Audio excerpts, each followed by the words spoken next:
I'm seeing it back on my screen though.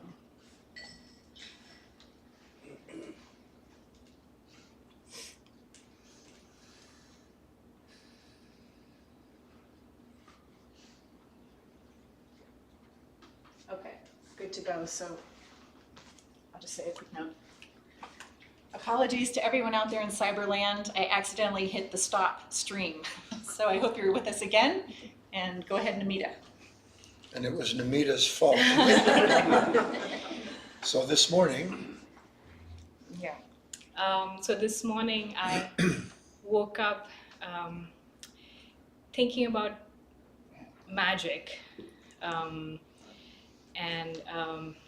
how magic and love are connected.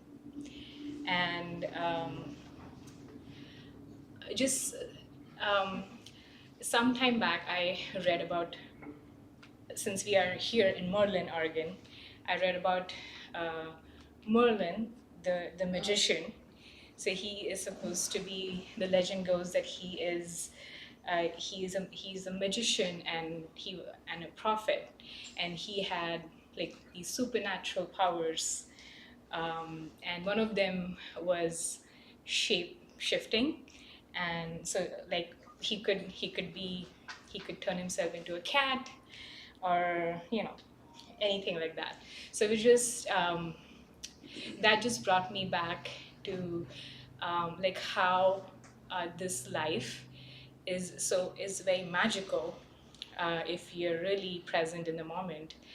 And if there's all kinds of magic.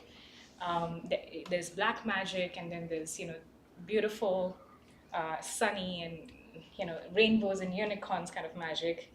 And so that got me thinking that love is very neutral.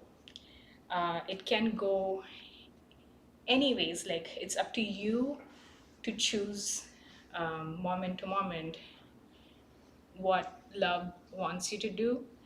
And I feel like all these years I've been choosing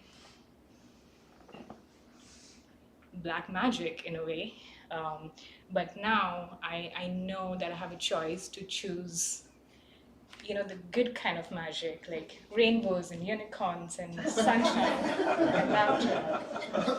And I mean, I don't know, these guys are laughing, but it's true. You can, right? Abracadabra, be gone. Look,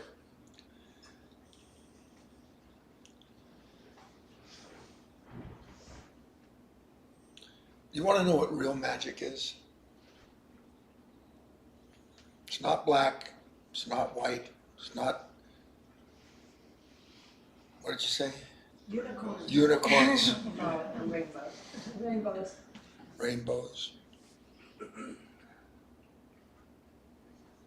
Real magic is when you see your mind wanting to develop a sense of self based around something that you read or heard or that you hope is true.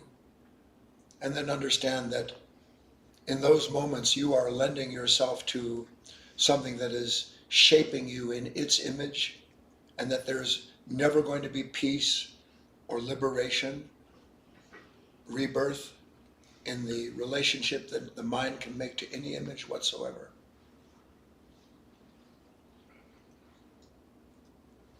In a manner of speaking, magic is when you disappear as being apart from the moment.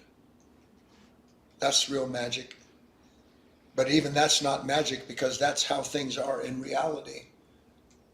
The whole idea of magic was invented ostensibly for the purpose of being able to control circumstances. The ancient ones, the old magicians, supposedly could create a pentagram and call up from the ground spirits or from above angels and capture them in that circle, so that they would have to do the will of the magician.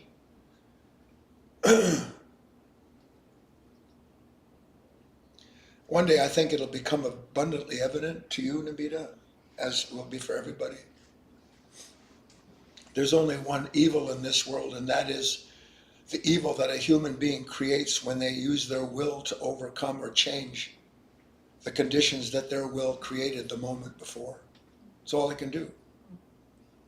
One way or another, your will manifests what it will. You can call that magic if you want.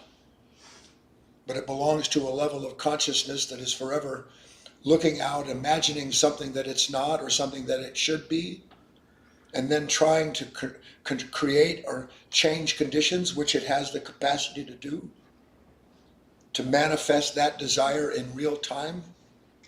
And if you know anything about the stories of the old magicians, particularly the black ones, it never turns out good. Yeah. Never turns out good. So that's my answer about your unicorns. But what do you do if you see No, listen to me. I don't know what to do with my mind. I don't know what to do with it.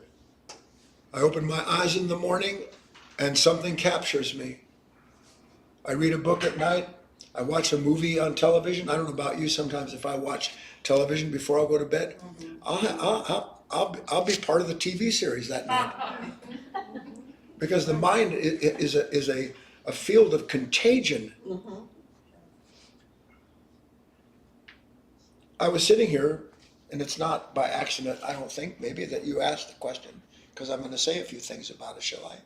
Yeah, please do. Okay. Because I really appreciate your feedback, because my mind, Well, that's why we're here, isn't it? Yeah. Yes, yeah, absolutely. Yeah. Okay, go sit down.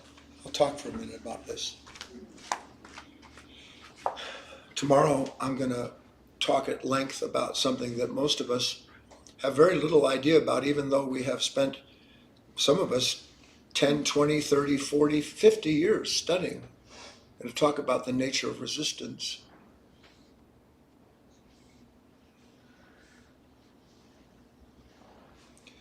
Every time you have a new insight,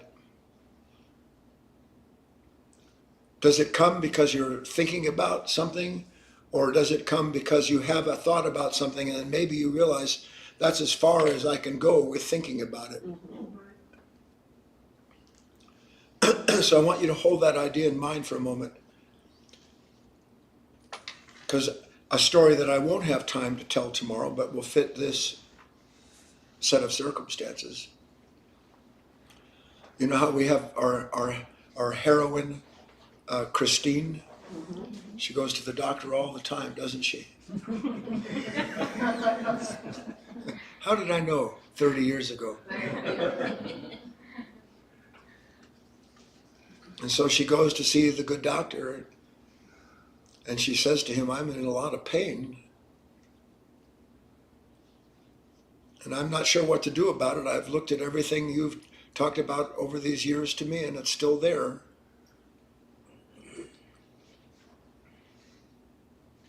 And he says to her, in essence, when do you notice this pain? And she says, it can be pretty much anywhere, anytime. Even good times I can have sudden pain in it. She says, well, I think I know what's wrong. Don't get ahead of me. I don't have an acronym for it. I didn't have time to develop it. Thank God my wife said that. She loves those acronyms, my wife. Her mind just doesn't do well with acronyms.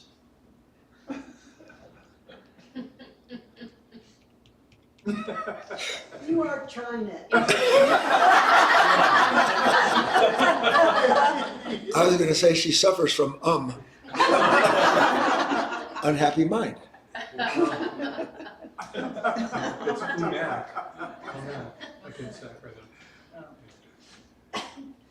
He says, you have a circulation problem. I do not, she said. You can't eat better than I eat. You can't buy better food than I buy. You can't have better doctors, including you, than I have. I don't have a circulation problem. He said, I don't think you understand what I mean.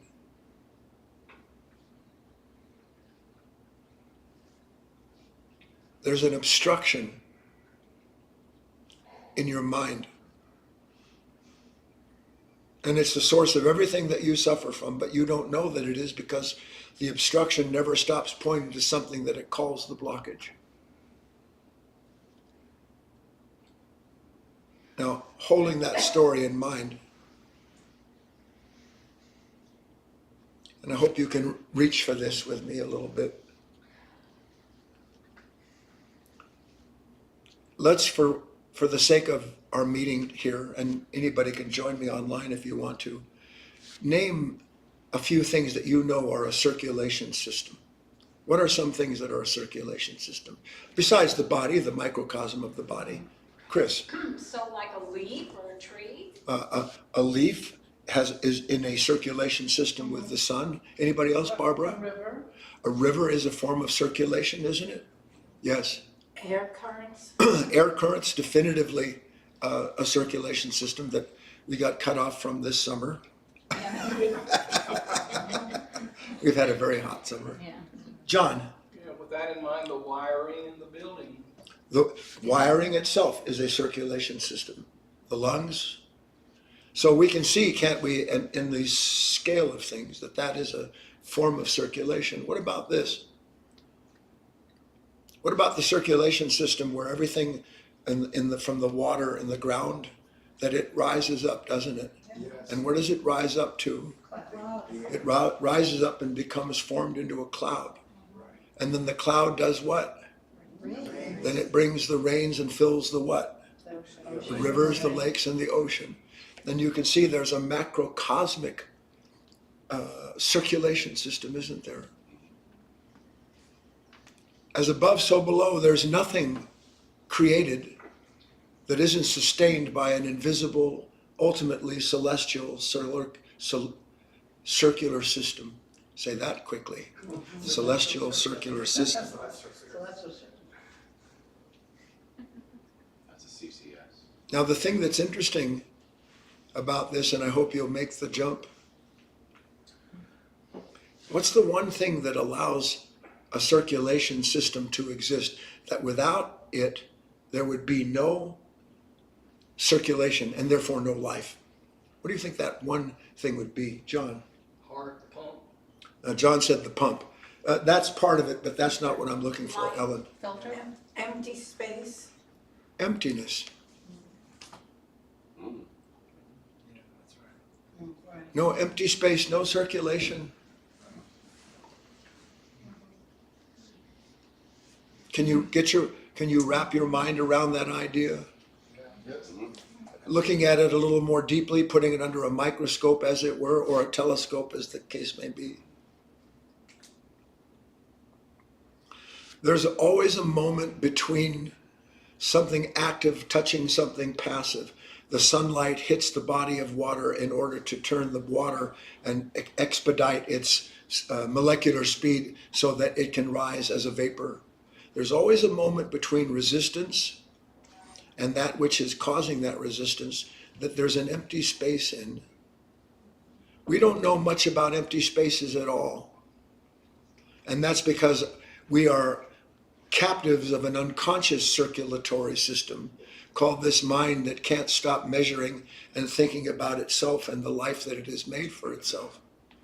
It's rampant, but there's no space in it. There's no space in it. Now try to put this together. If there's no space in it, and yet emptiness is required in order for there to be circulation, from one thing to move to another state, there has to be a place where it is neither one of those states for a moment. Do you understand? There has to be that. Where the yin and the yang meet, where active and passive are brought together. There has to be a space where one is neither the other and the other is not its opposite, where they are for a split second something altogether different than either of those forces.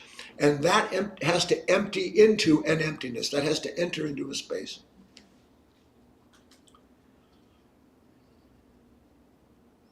I was thinking at lunch, but I didn't use it as an exercise. We will sometime. I'm not altogether sure why it is, maybe some of you do, in the Jewish tradition, they often leave at Seder dinner anyway, an empty chair. I don't know exactly. What is that for, Ellen? And I don't know his name, but an angel is, that's the chair. That's it. for And the angel. they leave a space for the angel at the table. Meaning that they're acknowledging that they are in two worlds at once, and that we're being nourished at the physical level, but there's also an invitation to something higher. But in order for something higher to come to the feast, there has to be an empty space for it. Has to be an empty chair. So I was eating my meal like that. What if I always understand there has to be an empty chair? There has to be an empty space.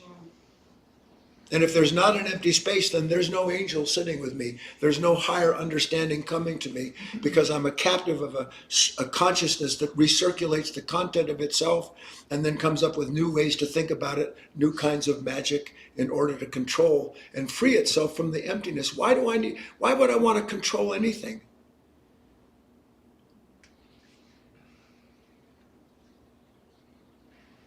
So the good doctor said to Christine, the problem is you have no empty space in your life.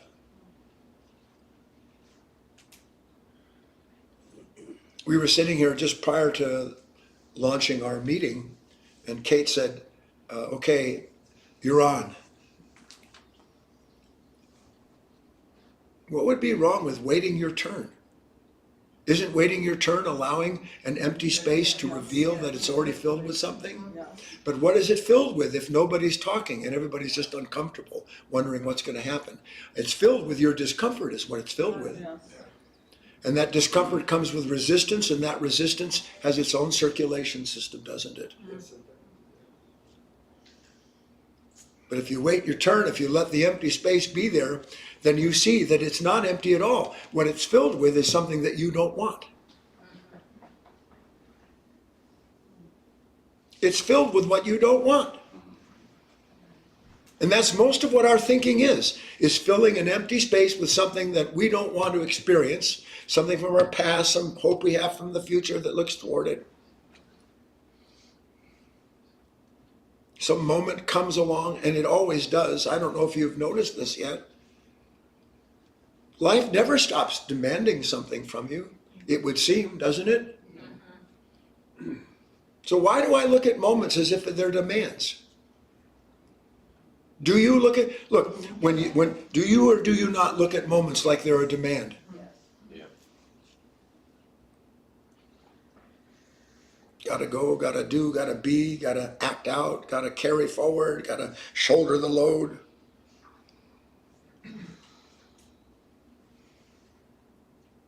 That's hell.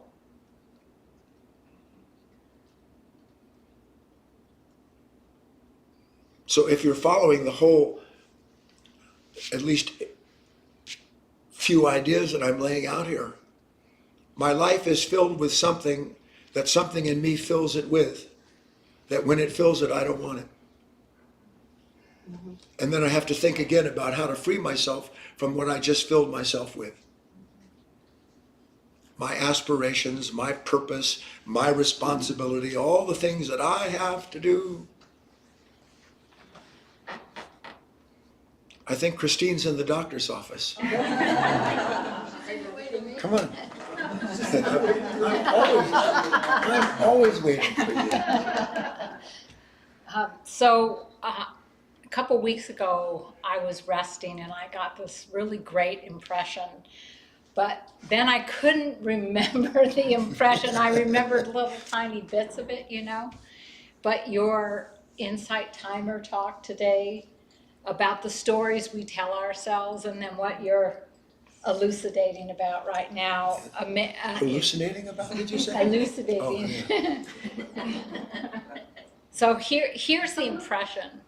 I could see that talking to ourselves or going to, we all face problems all the time. And then what do? We either suffer ourselves, which would be the best thing, right? Or we go talk to our friend or our daughter or our family to get their opinion about what we should do. And what I saw is that asking anyone else to help solve your problems actually perpetuates the problem. That the only way any problem could ever be resolved is if you were there completely in the moment, empty. And that going to talk about your problems is just the continuation of the story that we tell ourselves.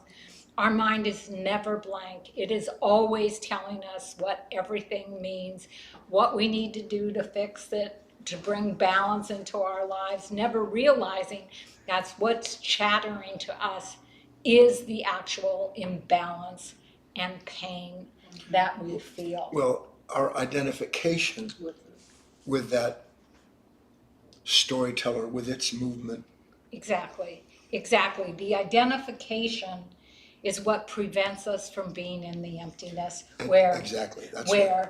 where what needs to happen will be revealed Will be revealed. if we can just be there. And the more I work, the more I see the only thing that's of any real value is to work to have my attention and my awareness. That's the only way anything new can come into this block of ice. I wrote a little poem on the way to lunch today. Would you like to hear it?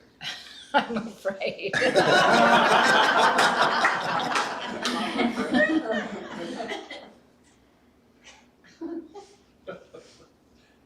I have to try to remember it verbatim.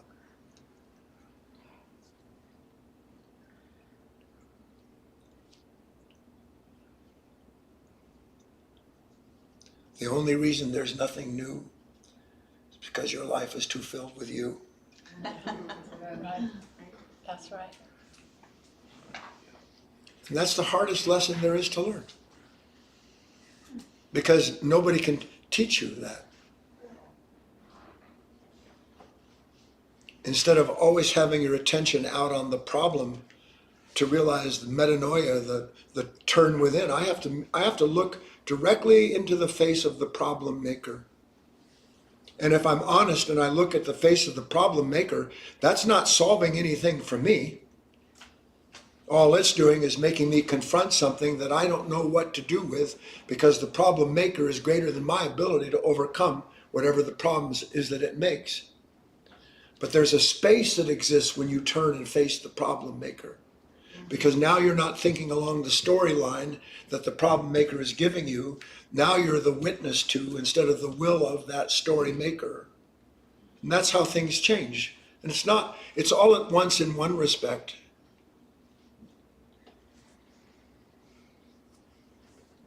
I'm just pausing to smile because there are parallels. It's hard to understand. If you play golf, about every 3 months you are reborn. I mean, if you're earnest, most people don't care. They're not really attentive to things. They're not trying to really learn. They just want to go out and whack-a-mole.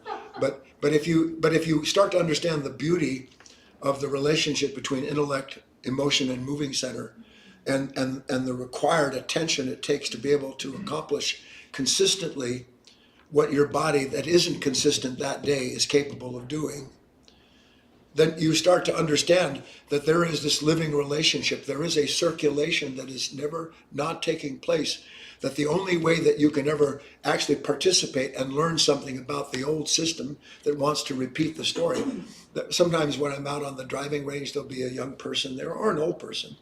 And I'm certainly nobody, I don't play that well, but I know a lot about the various parts of the body because of my paralysis and where swinging problems are. And I might just say one thing and then they'll do that and they go, oh my God, that's fantastic. And I'll say, you are reborn, but you'll have to be reborn 10,000 times. And more important than that is that you have to understand that the rebirth of a new understanding is just a resetting of the calibration of that circulation system. It's just a resetting of it. But once it resets, then you understand something. When you really learn something, it is inseparable from you. And the only time that anything is really inseparable from you is when you see it with your eyes, with your heart, and with your body and mind. That's the only time that something is truly integrated, when you see the whole of it. When the whole of you sees the whole of something, in that moment, the whole of you changes in some perspective. Then you have another basis by which to go and meet the next moment, the next relationship, the next condition. Because you have not acquired something, but you have been brought into an understanding of a way in which you are no longer going to obstruct the circulation of that relationship that you're in. Because that's all fear, anxiety, anger, worry, thinking about this. You know how busy you are up here? Pretty busy, yeah? All of that busyness is an obstruction. The obstruction is the pain, not the busyness that points to that as being the source of it. In the simplest way I can say it, everything about the real work on this planet is to allow an individual to begin realizing they have been the subject of a misorganized mind that has created an image of the world in its own stead, and that keeps trying to make that world into the image it has of it. And when it can't, it gets frustrated. When it gets frustrated, it comes up with another story. And then the next story becomes the basis of its relationship where it's going to find freedom. And it just goes on ad infinitum. Yes or no? Yes. And what we can't stand is the end of our story. Right.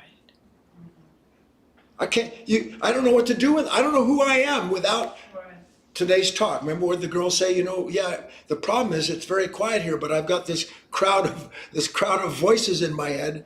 So wherever I go, it's crowded. And then a person says, well, that's true. What I want is quiet. No, you don't. No, you don't. Besides which, you can't make quiet. You can only see how painful it is, listen, to live in constant resistance to the noise of your mind that it makes as it's looking for peace. Right. And that's where it all has to come crashing down, doesn't it? And when it all crashes down, is the circulatory system crashing? Meaning, is something coming to an end, or for the first time is something removed as the obstruction to the circulation of this new order of being? You can't have rebirth without emptiness. You can't have emptiness without a circulation system that represents it and that it operates through. So good. One other thing Sure, is absolutely. that I'm seeing more and more that what I call a problem is not personal. Like, I identify and make everything personal, and it's just the movement of life. It makes everything personal. Right. It makes a self out of everything, so that I exist because of this, that, or the other. And life is not personal. Life is just what it is. That's correct. Good.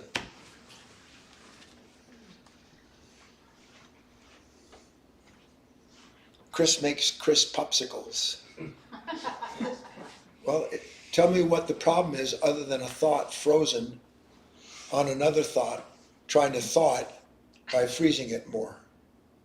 Yes. Hi, my name is Leah. So you were just talking about when we learn something, how it shifts everything when we truly learn, mind, body, spirit.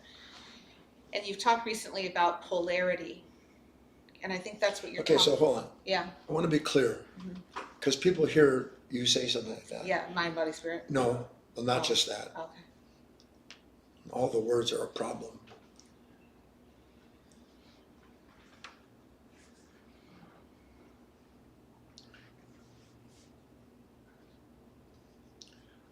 The idea of learning is division.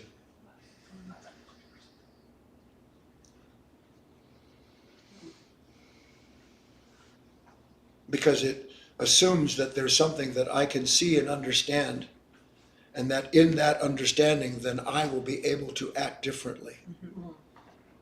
So that what I call learning is always the formation of some body of thought, some an image, something I've read, something I've acquired, even just a feeling.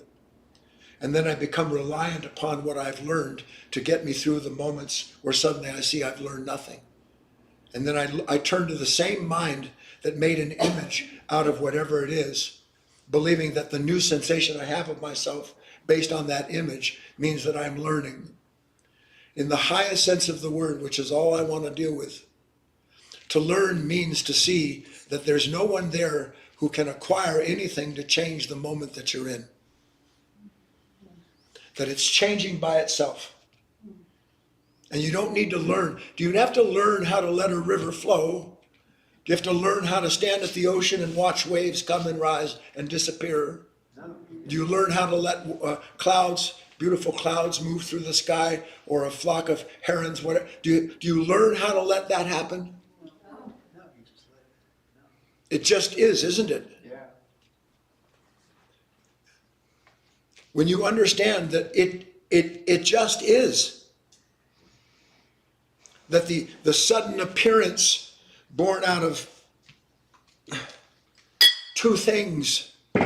Here's the event and here's me, what I call me, and suddenly there's a collision. And out of that collision, something comes like pops out of it. And I believe that what pops out of the intersection of these opposing forces, I believe that that this which comes out of it is I, because I want it or I don't want it. There's always something connected to what appears in the moment of any relationship. Are you following me? Yes. This is not I. This belongs to the relationship. This is the expression of a trinity. I almost dropped my pen in my coffee. This is the expression of a trinity. Not one part is you, all parts are you. And so when this comes up and I don't like it or I do like it, then I want to learn how do I get rid of it, or I want to learn how do I get more of it.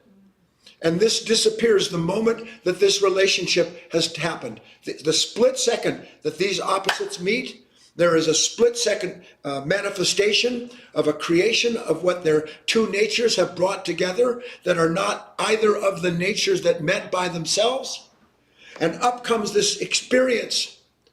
And because of the greed and the fear of emptiness, this mind will then give that experience a name from its past. It will call that what it knows to call it, because it can't bear the thought that that's going to appear and disappear, because if it really understood it, then the experience would disappear and appear and disappear and appear. And there would just be this vast emptiness into which everything is entering and exiting. And I would know myself as the ground of that.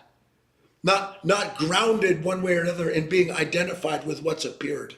Did I communicate that? Yeah, it's a lot.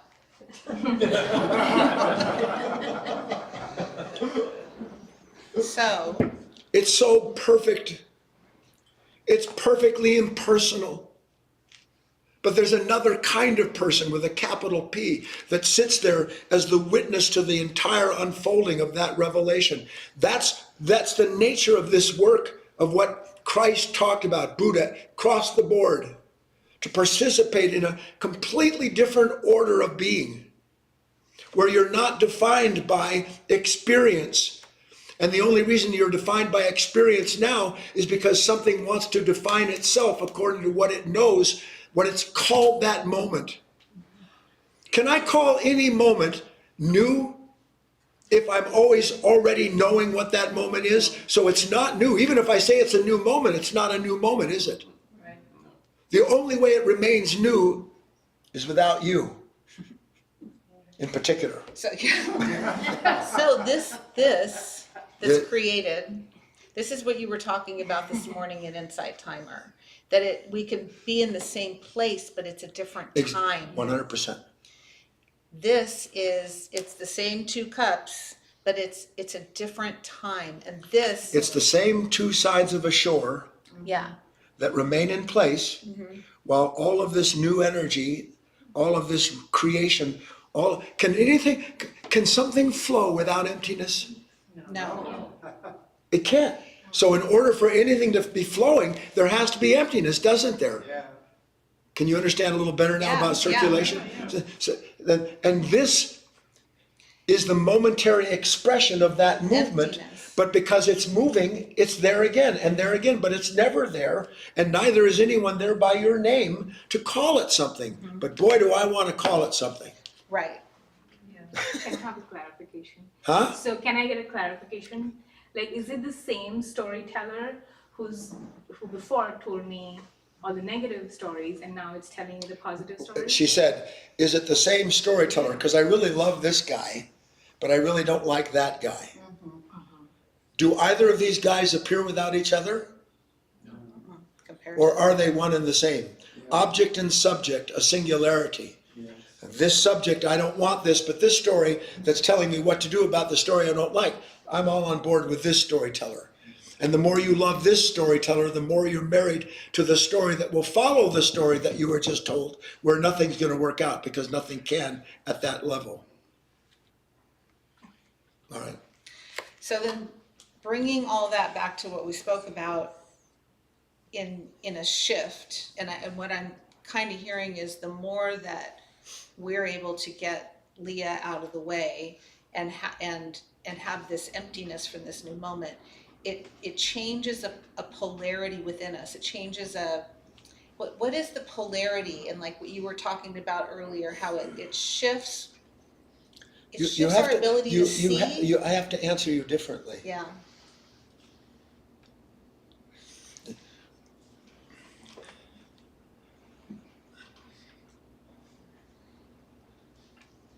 I wish I could show you. I can't look at the world that I'm in through anything other than the conditioned thoughts I have about it. Okay. That's how that's how I see. I see through my ideas. And I relate to what I see through my ideas about my ideas, which is the storyteller. And it doesn't dawn on me that the only way things are ever going to change is when at last I see completely differently than I see now. Because when I see completely differently, then there may well not, or could be new thoughts about it, but I won't be bound to the thoughts anymore as a way to define the path for myself. Got it. Because I'll understand, I don't need a path.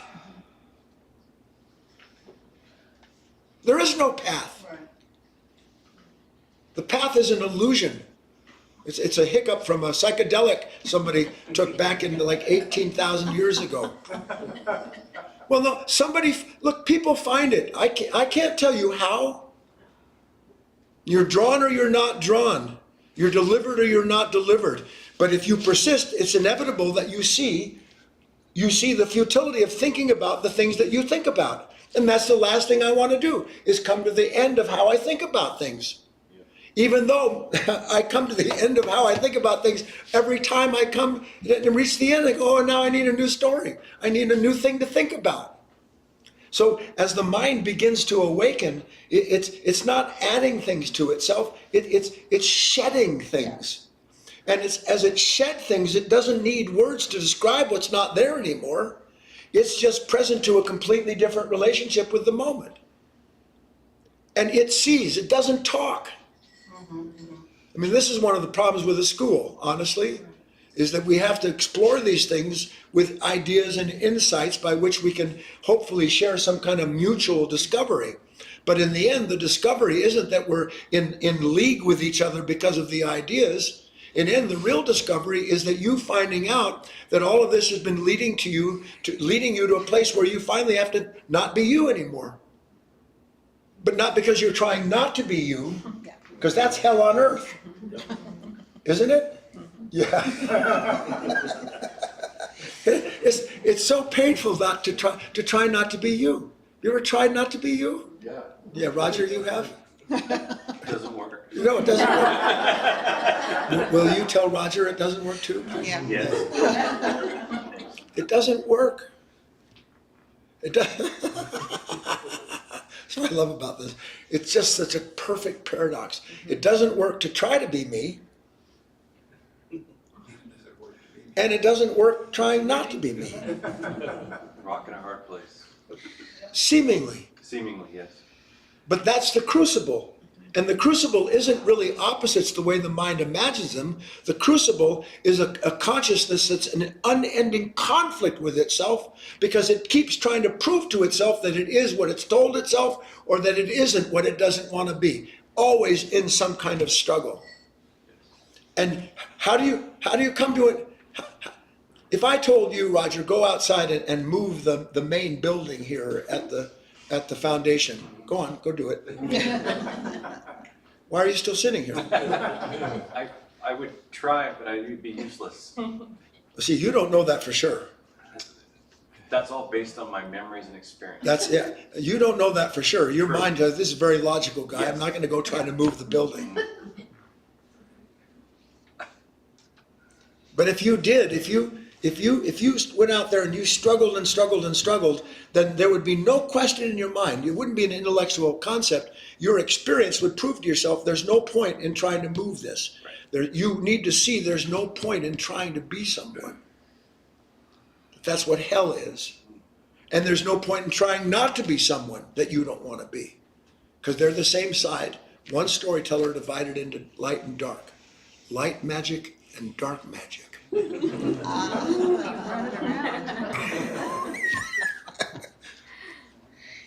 So that's, Are you still here? I, I thought she would have disappeared by now, didn't you? She's not done. I just, one last, Yes, she has. Go ahead. so what I'm hearing with all this is that the change is the ability more and more to not identify and to see Nope. okay, let me stop. Is to see the opposites and in being able to see the opposites, I don't need an ability. in working with our attention. I don't need an ability if I see. Right, it's just there. You either are or you aren't. Not even that. Again, those are opposites. Well, if I'm not aware, You suffer. you suffer. And if I'm aware, it's not that I don't suffer, but it's a different relationship with suffering. Yes, it is. That's the difference. That's the difference. Okay. And So- you're not the one who creates that new relationship. You enter into that new relationship that's already there. Got You it. see the difference? Yes, I'm yes. not my ability to make a new relationship. I enter into a relationship that was there before my even thinking about it took place. And we want to believe that that's our choice. And Leah really doesn't have that choice. It's when Leah gets out of the way that that's just there. Well, now you know what to do.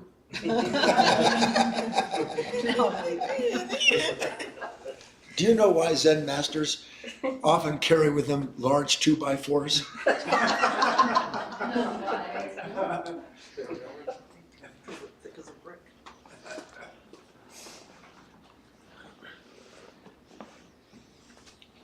Hi. Wait, you're gonna ask, you were gonna answer the question? What question? Why do they carry a 2x4? Never mind. It's a bad joke. Okay. No, it's not a bad joke. I get it. Because the students are so. The one who needed the whack got it. My name is Patricia. Are we supposed to do that? Yeah. It's good. Okay, first of all, when Chris was talking about asking her family, I think she said, about problems that was going on, I realized, and actually Leah talked about this the other day when she was talking to her brother about her niece, that once you invite other people to ask their opinion, you're going to have their story, and everybody's story is different, and that's the nature of this whole world. You know, the problem with this whole world of everybody carrying their own story. So when you really know that, you shut up and just make up your mind yourself. But that's not what I wanted to come up and talk about. Okay. What I wanted to talk about is you're talking about space, Space. emptiness. And you know, we can mostly think, well, I'm empty, I feel empty, I don't have anything going on in my life or whatever. But now, And that's not emptiness. no, it's not. And I'm wondering exactly what emptiness is, because now I'm reading in science that there's no such thing as empty space. So what is this medium that we're talking about? So I don't know if that makes sense, but that's what my brain did. And you know another thing, the more I study everything, the less I know. And it's so funny. It's really, I don't feel like I know anything anymore, and I used to know everything. Believe me, I know.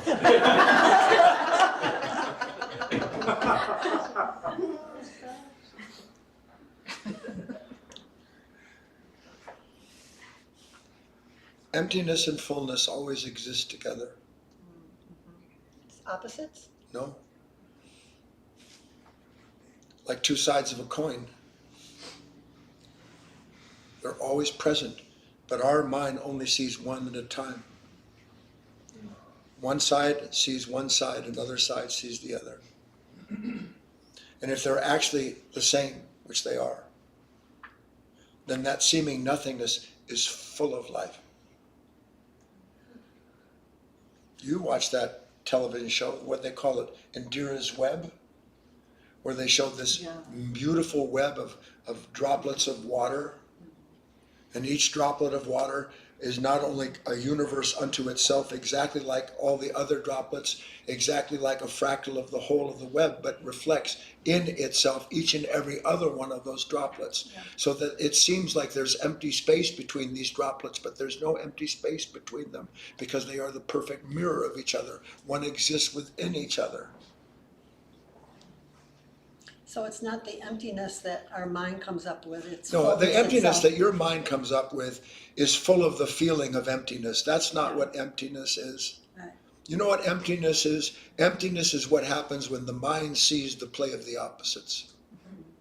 That's real emptiness, because there's no identification. It isn't that suddenly I don't know, it's suddenly I'm free from the feeling like I need to know in order to get through this moment, because everything that I'm going to be given will be sufficient unto the day for me to carry forward what I have to do. You know, as you talked, as you just explained that, I realized over the years I've seen over and over on the other side of emptiness is fullness. So I've already seen that a zillion times, but again, the mind, That's okay. You That's know. okay. On the other side of the resistance is the the flow. flow. Yeah. Is it on the other side of resistance, or is the flow built into resistance? It's built into it. It's always a bigger picture, isn't As, it? well, that's the whole point. And that's what happens, you see. As the mind grows quiet, as it's intended to, you start to participate in a world that the mind of thought can't enter into. So you're automatically brought more and more into a relationship with an essential emptiness that is full. And when that emptiness is there, you're not afraid because you're full of it. Well, that didn't come out right, did it?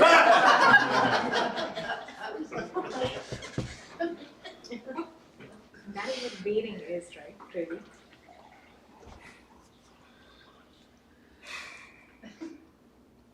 Could you say that emptiness is the circulatory system? In one respect, there wouldn't be a circulatory system without emptiness.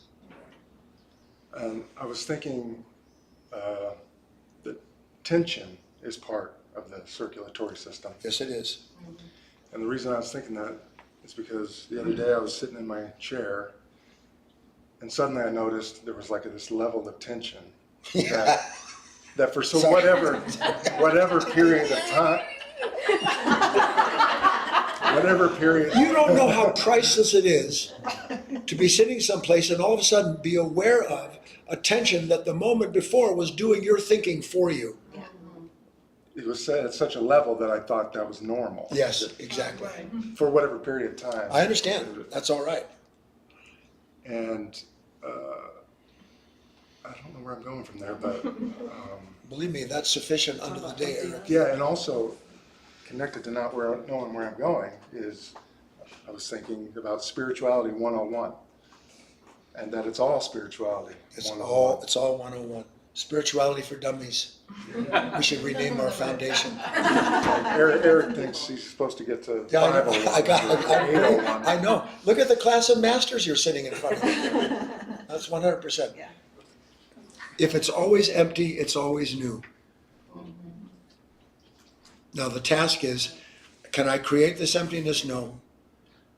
But I can begin to see and have a moment where, I don't know if you've ever experienced whatever, that's a very profound discovery. I live in a body that is so conditioned to the tension produced by the conflict in the mind that I'm not even aware that it's tearing me apart. I have no awareness of it, and then one day suddenly I'm sitting there, Jesus, why am I tense? What's going on? Why am I afraid?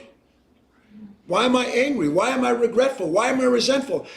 Because you're sitting there asleep in a kind of psychological stew produced by a mind trying to escape the content of itself, which it can't do. And as you see that you can't escape the content of your own conditioning, that seeing belongs to an order of consciousness outside of that unconscious nature. Now you have something, a kind of contrast that you can't create, but you can see clearly. I guarantee you, Eric will have more of those moments where he sees, maybe that explains why I'm so impatient or so irritable. Because that's all it is. I'm a living ball of tension. But I don't know I'm a living ball of tension because it's natural to me to be in a struggle to escape myself. So I live in a dream all the time that is designating for me what I have to do to be delivered. And the more I invent what I need to be delivered, the storyteller tells me, the more dependent, attached I become, the more fearful I become, the more protective I become. And the whole thing just exacerbates and exacerbates that consciousness. Everybody understand all this? Yeah. I'm disbanding the foundation.